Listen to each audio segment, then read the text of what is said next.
Continuamos, recomiendo ver la parte 1 de este video primero. 7.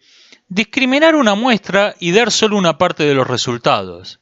Esto está muy de moda y es una forma de mentir hasta en estadísticas oficiales. Alguien nos dice, en la ciudad X el 70% de los turistas asaltados son japoneses. Ok, esto dicho así suena como que les tienen bronca a los japoneses o los han tomado de punto a los japoneses. Hasta que vemos las estadísticas de turismo en esa ciudad, nos encontramos con que el 70% de los turistas son japoneses. Y si el 70% de los turistas asaltados son japoneses, simplemente porque son asaltados como todo el mundo y no se salvan por ser japoneses. Esto forma parte hasta de mentiras que tienen carácter oficial, como las estadísticas de femicidios con las que nos fastidian los medios de comunicación masiva y instituciones oficiales todo el tiempo. Es esta misma forma de mentir. 8. La falacia 50 y 50. Consiste, esto está muy de moda también, consiste en interpretar toda estadística que no muestra un reparto del 50 y 50% en algo, como una muestra de una persecución, de políticas de segregación o de algún problema social grave, cuando puede haber otras 1000 explicaciones al respecto. Por ejemplo, alguien mencionó que en Indonesia más del 90% de los funcionarios públicos eran musulmanes, pasando por alto el pequeño detalle de que el 99% de la población de ese país son musulmanes. De hecho, las minorías religiosas estaban más representadas en el gobierno que la proporción de los que eran realmente en el total de habitantes. Esto está increíblemente de moda también. Puede haber razones culturales, razones históricas, puede haber 1000 variantes para que una distribución de la población no sea un 50 y 50. Entre tantas, una puede ser que haya una política de segregación sistemática o encubierta, pero no es automática esa interpretación. 9. Interpretar que toda estadística tiene que dar como resultado una distribución normal. La distribución normal se llama así precisamente porque es muy común, que es cuando la media de la muestra es lo que hay más abundante y los casos extremos son los más raros. Y se forma un gráfico en forma de campana llamado campana de Gauss. Y es realmente común. Ahora, hay datos que no se distribuyen así, que se distribuyen en forma de montañas, de 2 picos, llamados lomo de camello. Y hay otras distribuciones, no hay la curva exponencial es bastante común, no necesariamente una estadística tiene que dar como resultado una distribución normal. La falacia de la distribución normal es dar esto por sentado. Hay un caso muy famoso que se discute si pasó de veras o no, que se dice que estaba el presidente de Estados Unidos, Ronald Reagan, dando un discurso en la Universidad de Chicago y dijo que ese año el parque automotor en Estados Unidos se había equiparado al padrón electoral y comentó: esto quiere decir que el americano medio hoy tiene un auto. Y hubo aplausos, muy bien. Y después tomó la palabra de él un economista famoso que cambia según quien cuenta la anécdota, y esto me lleva a pensar que la anécdota es falsa, y le dijo que ese año en la Universidad de Chicago la matrícula femenina había equiparado a la masculina por primera vez en la historia. Y comentó: eso significa que el estudiante medio tiene una teta y un huevo, que era más o menos el mismo razonamiento de Reagan. 10. La muestra que se ha elegido no es representativa.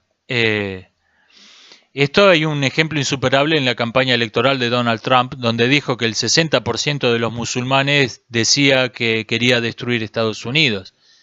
Y alguien rastreó esa estadística y se encontró que era una encuesta confeccionada en la prisión de Guantánamo. Es increíble que no haya dado un resultado todavía mayor. Creer que Guantánamo es representativo del mundo islámico es claramente una muestra elegida de mala fe. Esto es muy común. Las muestras que... Es muy difícil confeccionar una muestra que sea representativa, incluso sin una evidente mala fe, como fue en ese caso. Alguien puede llegar a un pueblo, ver un grupo de personas en una plaza, ok, esta gente debe ser representativa de este pueblo, vamos a hacer una estadística acá, y resulta que era la reunión anual del club de bichos raros del pueblo. Es muy difícil. Una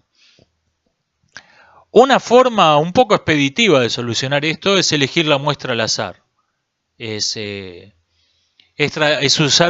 distribuir, por ejemplo, manzanas de una ciudad y elegirlas por sorteo en un bolillero donde vamos a hacer la encuesta. Tampoco es lo más deseable, pero realmente es muy difícil elegir una muestra representativa. Es el modo más común de cometer un error de buena fe en una estadística. A veces ocurre también que la pregunta selecciona. Esto le ocurrió al pionero de la sexología, Kinsey, no me acuerdo cómo se llamaba, que escribió 2 libros, Informes sobre el comportamiento sexual de los hombres humanos adultos, Informes sobre el comportamiento sexual de las mujeres humanas adultas. Y en este último afirma que la represión sexual era un mito, que las mujeres norteamericanas eran personas que hablaban francamente de su vida sexual y cumplían sus fantasías de modo sin hacerse muchos problemas. ¿Cuál fue el error que cometió? Eso era verdad respecto de las que le correspondieron. Kinsey mandó 500 cuestionarios a 500 mujeres y le respondieron 114, las cuales representaban algo más del 20%. Y no se dio cuenta que esa muestra no era representativa. Las casi 400 mujeres que habían visto que hable de mi vida sexual, qué barbaridad. Toda la Selena Alegría que hicieron un bollo ese cuestionario y lo tiraron a la basura, no eran una muestra al azar. La pregunta seleccionaba a quienes iban a responder o a quienes no. Esto a veces se hace eso fue un error de buena fe. Esto se hace como sofisma cuando la pregunta contiene un lenguaje fuertemente ideológico, donde los que van a representar son la gente que están de acuerdo. En estos días me llegó una encuesta de si estoy a favor o en contra del derecho de la mujer a decidir sobre su propio cuerpo, que es como le llaman los abortistas al infanticidio. No respondí, y desde luego ese no responder es selectivo. Los que van a responder en un 99% que sí, que están a favor, que les parece un gran progreso de la humanidad, que es lo que esa gente quiere escuchar. Esa es una encuesta hecha de visible mala fe. El famoso caso de las encuestas telefónicas, donde en otros tiempos, donde el teléfono era mucho más caro que ahora, se hacían encuestas telefónicas y ¿qué pasaba? Que respondía la gente que tenía un buen pasar económico, lo cual seleccionaba la muestra. O se hace una encuesta en un medio, por ejemplo en un canal de YouTube hace una encuesta entre sus seguidores. Bueno, si las personas siguen a ese canal, más o menos deben estar de acuerdo con el tipo que habla en los videos. No es una muestra selectiva, no es una muestra representativa del conjunto de la sociedad, y etcétera. Se puede seguir. A veces la respuesta no refleja la realidad. Alguien dice lo adecuado para tratar de levantarse a la encuestadora, no lo que piensa, etcétera. Es muy difícil elegir una muestra representativa. Es lo más difícil al confeccionar una estadística. 11. La falacia del grupo de riesgo, que tiene hasta reconocimiento oficial en instituciones como la Organización Mundial de la Salud. Cuando hay una epidemia, por ejemplo, es esperable que los primeros contagiados compartan características biológicas o socioculturales del paciente cero, por interacción. Supongamos que el paciente cero es una mujer católica joven.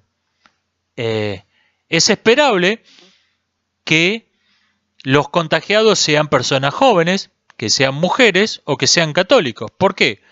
Porque esta persona va a un colegio católico donde la mayoría de los que lo rodean son católicos y jóvenes. Va a jugar al hockey y en el equipo son todas mujeres. Va a una reunión familiar y son mayormente católicos. Va a un cine y por el tipo de película que va a ver, el 90% del público son mujeres, etc. No es que esos grupos tengan mayor chance de contagiarse porque haya el catolicismo, por ejemplo, baje las defensas contra esa peste. Simplemente lo esperable en contagios al azar. Y a veces, según la vía de contagio, esto puede ser especialmente relevante.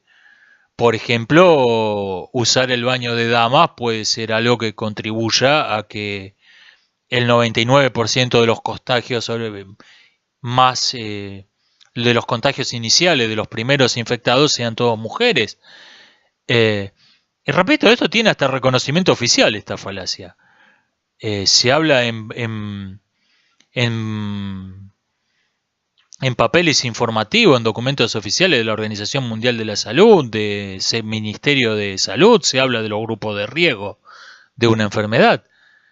Y 12, la falacia de la torta, que consiste en tratar todo fenómeno, sobre todo fenómeno económico, como si fuese una mesa de juego, donde las pérdidas siempre compensan a las ganancias. Si alguien sale con $1000 más de los que entró, es porque alguien, o repartido en el resto, perdió $1000. Hay un principio de conservación de las riquezas, y esto tiene efectos nefastos.